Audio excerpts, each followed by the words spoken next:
L'Épître aux Colossiens nous présente Christ dans sa plénitude, et sa plénitude en nous. Christ en vous, l'espérance de la gloire.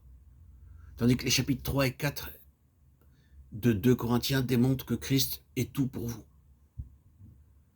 Dans la première épître, Christ est loin d'être tout. Ce sont les hommes et les choses qui sont en évidence. Paul, Apollos, les dons spirituels. Et Paul se donne beaucoup de peine pour amener les Corinthiens à Christ. Le travail, une fois accompli, la deuxième lettre nous montre Christ dans sa plénitude. Et comme résultat, le ministère de Christ en plein épanouissement. Cette révélation intérieure de Jésus-Christ marque un progrès considérable. C'est le principe de la croissance spirituelle qui est entré en jeu de par l'initiative de Dieu. Voilà les Corinthiens parvenus à une maturité plus grande. Et on ne peut pas ne pas remarquer la différence. La première lettre nous laissait tout en émoi à propos de ces gens, tandis que la seconde manifeste une profonde métamorphose. Ils sont allés de l'avant, et l'apôtre peut, dès le début de sa lettre, leur tenir ce langage.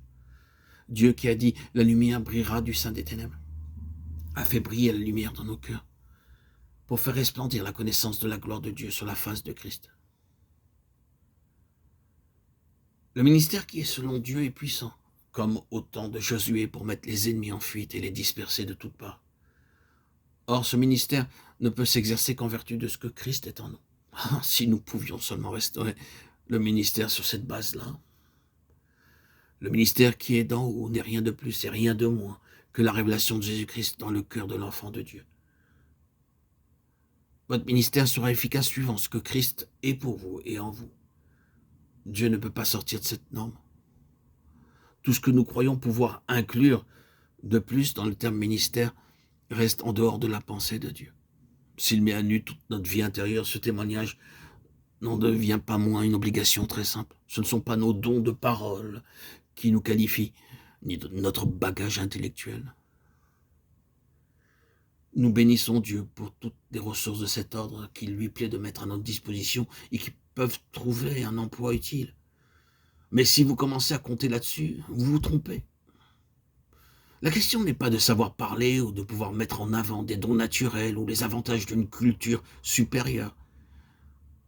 Ce que le Seigneur Jésus est en nous et ce qu'il est pour nous, réfracté au dehors par le prisme de notre vie, tout le ministère est là. Vous pouvez être le prédicateur le plus malhabile, sans empêcher pour cela le rayonnement de Christ d'accompagner votre personne. Et le potentiel que représente Jésus-Christ dans votre vie peut être tel que l'ennemi commence à s'en émouvoir.